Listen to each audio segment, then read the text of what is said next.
In the late winter of 2023, 1,000 members of the tech and academic communities banded together and called for a 6-month pause on all AI development to give the governments of the world a chance to create some regulatory guardrails.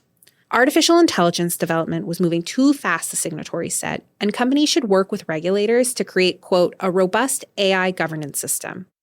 While AI might do absolutely wonderful things, the risks the technology pose are simply too great to ignore. Fast forward 6 months and not much changed. There were no new laws that reined in AI development, no regulations that required tech companies be transparent about their algorithms or testing, no fresh guardrails to protect people against bad actors. The technology continued to advance at a rapid pace, and regulation just couldn't keep up. It's hard to imagine in 2017, the algorithm for large language models did not exist. Did not exist. You can't possibly imagine all the things that have created about $5 trillion of market cap in the last 5 years. Fast forward another 5 years, please don't ask me to say where AI is going to be. I have no idea.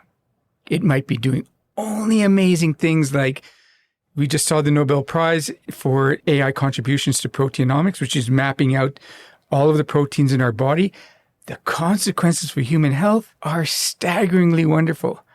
But it could also mean bad actors or autonomous AIs doing absolutely horrific things to us too. I'm Dan Trefler, proudly of the Rotman School of Management at the University of Toronto. I'm a researcher working on international trade, but for many, many years now, I've been working with my colleagues at the Creative Destruction Lab, trying to understand how we can apply AI to a large number of business applications. Dan has been repeatedly called on to talk to politicians and global leaders about the challenges of regulating AI. And while he believes governments and businesses need to act quickly to create safeguards around the technology, he's not exactly optimistic.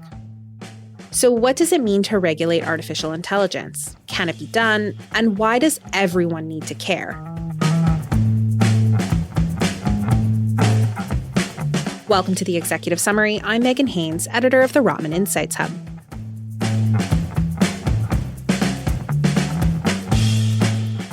I'm very, very frequently called upon to give a talk about how do we regulate AI internationally or even domestically. And my response is, I don't even know what you're talking about. That may sound like a daunting statement at the beginning of an entire episode about AI regulation, but it is a good place for us to start the conversation. Artificial intelligence is essentially just a way of processing lots and lots of data. It's an algorithm and a computing process. But it's not actually a use. It's not drug development. It's not improving podcasts. It's not any one thing. It's many things. So if you tell me I want to talk about regulating AI without telling me specifically what use case are you engaged with, I have no idea how to answer that question. Big picture, it would pretty much be impossible to regulate, quote, AI. We need instead to think about the rules that govern how we use the technology. Want to put a new drug to market? How is machine learning used in the testing phase? Got a new social media platform? What are the rules around sharing the data that underpins the AI algorithm?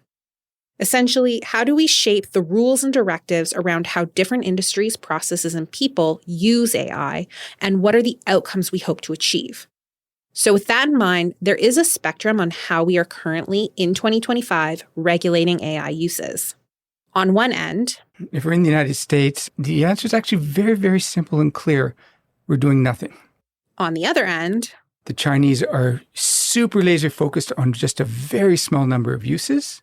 China has a number of regulations that restrict or shape the development and use of the technology within its borders. This includes everything from regulations that are designed to promote the use of AI at different levels of government to mandates that all generative AI, even those privately developed, uphold China's socialist values. In between doing absolutely nothing and being laser focused on things which are by and for the Communist Party of China sits another continent, which is doing it about as well as you possibly could. That's not to say right, but as well as you could. And that continent is the European Union. And they have adopted a method which is called risk-based analysis. This is similar to how the EU approaches other regulations and asks, once this thing, be it a product or a process, goes out into the world, what's the absolute worst thing that can happen if it goes belly up? And then there's sort of like a green, amber, red system. And if it poses potentially serious negative consequences, we're not saying that it will, but if it's possible that it will pose these very large negative consequences, it needs to be regulated and possibly stopped. For example, the EU highlights unacceptable risks, such as the cognitive behavioral manipulation of vulnerable groups like kids or biometric identification. AI for these uses are banned, with few exceptions. Then you have high-risk uses, like the integration of AI into products that fall under the union's product safety legislation, such as toys, airplanes, and medical devices, or its use in specific areas like operations of critical infrastructure. In these cases, the EU assesses the tech with kid gloves. If the risks to people and infrastructure are low, it gets the green light. If there's some concern, maybe it gets okayed with some caveats or requirements for regular reporting. If there's a chance the technology could pose a lot of harm, it likely won't get approved. It's based on the idea that the dangers of, say, an AI used to streamline air traffic control is likely to have a much greater catastrophic impact than, say, the use of AI in a streaming platform. And the EU treats them differently. All of that is based on a principle which the Europeans are very fond of, and I wish we in North American space were as fond of. It's called the precautionary principle, which means the probability of this happening is pretty low, but if it does happen, the consequences are hugely negative. So, on balance, we're going to do something about it. We're not going to wait for something hugely bad to happen, even if it's an unlikely event.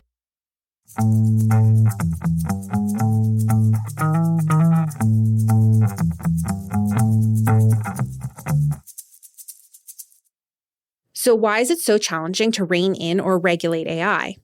Dan sees two separate problems that are really hampering our ability to put guardrails in place. One is what I call the competition problem, and the other is what I call the coordination problem. The competition problem is, think about when Google invented the large language model. And they say to themselves, we're going to sit on this technology until we really are confident that this can be released into the wild.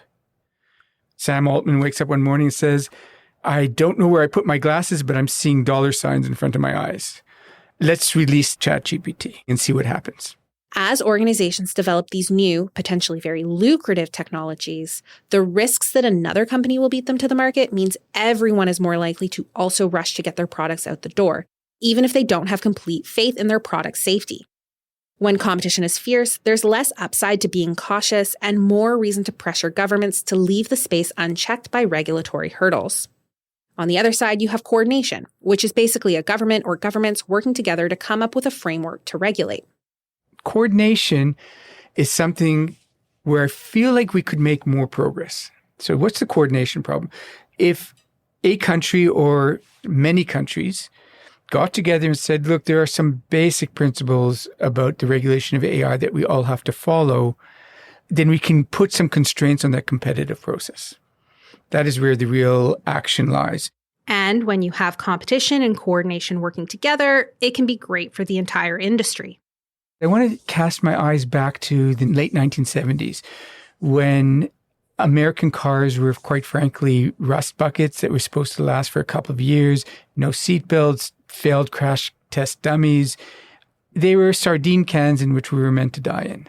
The Japanese come along, competition, and say, hey, we can build safer cars. We can build more long-lasting cars. We can build cars that are more lightweight and conserve on fuel. And we can build these on much simplified frameworks that allow us to reduce costs dramatically. Every single one of those competitive pressures came home to roost in America, and we changed the way we do cars. Competition is good. Historians found that these competitive factors were coupled with a pretty strong government response, which imposed new safety and environmental regulations on manufacturers in a pretty heavy-handed manner. With strong product liability laws in place, companies have a strong incentive to produce cars that are not only safe, but that are safer than previous cars, whether it's ICE or whether it's the current generation of autonomously controlled EVs. So why can't the same thing happen in AI? Well, let's start with the obvious issue. What happens in Canada will be led by the US. I think that's pretty clear to me. The US is politically dysfunctional. The political divide makes it incredibly difficult for Congress to pass any laws. Dan points to the internet as a perfect example of this coordination black hole. Since 1996, the US has only successfully passed 2 laws that restrict the internet, and that was to ban child pornography and ban the hosting of prostitution websites, laws that just barely eked through. Add to that the interpretability problem, and you've got a mess. We know that regulating AI is hard because the interpretability problem. We don't know what it's thinking in its head. If we don't know what it's thinking in its head, it causes problems legally. How do I defend myself against a law case? But it also means we don't know what, quote, reasoning it's going through. If we don't know what reasoning it's going through, we don't know what its goals are. If we don't know its goals, we struggle to create laws that limit the pursuit of those goals. But Dan suggests this problem could partially be addressed through testing. We shock the model and then ask what came back. Well, that makes sure of 2 things. If what came back is some extraordinarily racist statement, for example, then we know this has to be shut down. Or if what came back was something that informs us about how the model is working, then it helps us with interpretability. But when the state of California tried to require companies transparently test their AIs alongside additional requirements to have kill switches and mitigate extreme risks, the Democratic governor vetoed the bill after the tech industry objected. In that same veto, he somewhat ironically said that the state cannot afford to wait for a major catastrophe to occur before taking action. So which is it? These companies claim that they're already doing the testing. Usually costs between 1% to 3% of their R&D budget goes to testing. It's not just a regulatory burden. It also helps them understand their models. Even something as minor as that, we couldn't coordinate on. So we ended up without the law. California is almost the perfect microcosm of the challenge of competition and coordination. The industry claims they want it and yet did not universally get behind it when push came to shove. So the industry really, frankly, doesn't want it. I find that deeply disturbing, and it's unclear to me that we couldn't do better than that.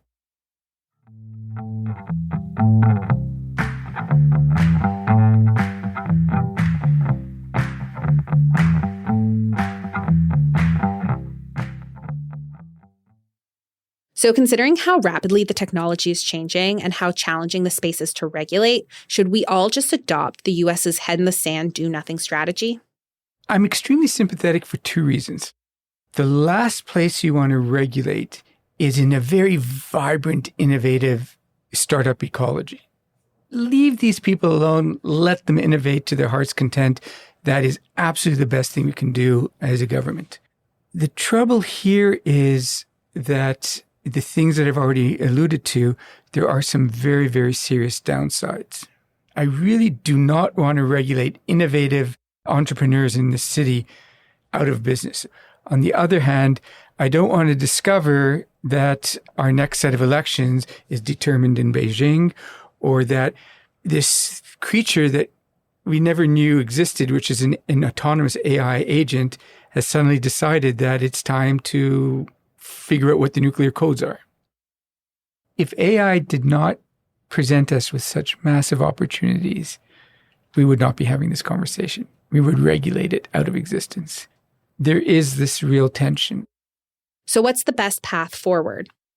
Well, first off, Dan really wants North America to adopt a risk-based approach to evaluating AI.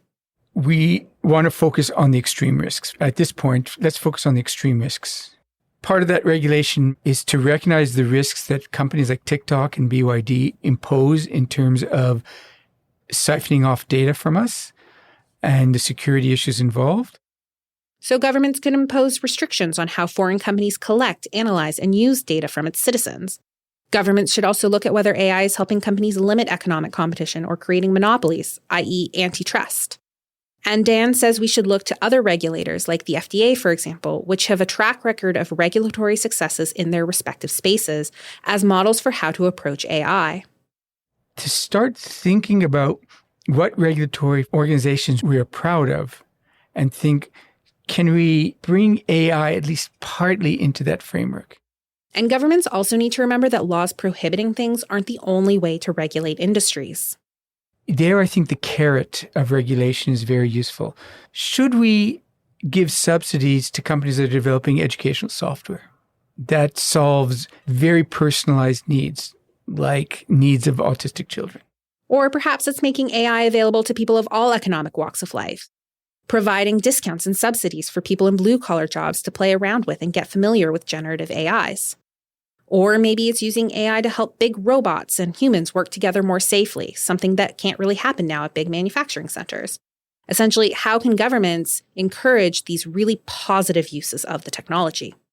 Finally, Dan reminds listeners that they themselves play a really important role in shaping how AI moves forward.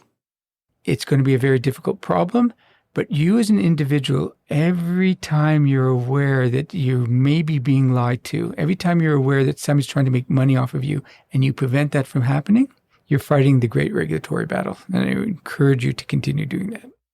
Ultimately, he hopes that citizens, businesses, and government leaders take the risks that AI poses seriously. I'm asking people to be much more forward-looking than we normally tend to be. I want them to start anticipating risks which don't exist yet.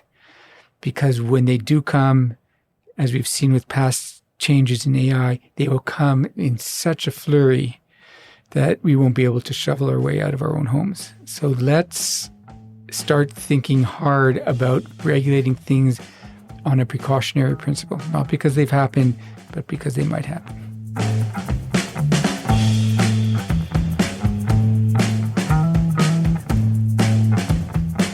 This has been Rotman Executive Summary, a podcast bringing you the latest insights and innovative thinking from Canada's leading business school. Special thanks to Professor Dan Trefler. Join us next month as we chat with Associate Professor Victor Couture about what's really causing city congestion. This episode was written and produced by Megan Haynes. It was recorded by Dan Mazzata and edited by Avery Moore-Kloss. For more innovative thinking, head over to the Rotman Insights Hub and subscribe to this podcast on Spotify, Apple, or Amazon. Thanks for tuning in.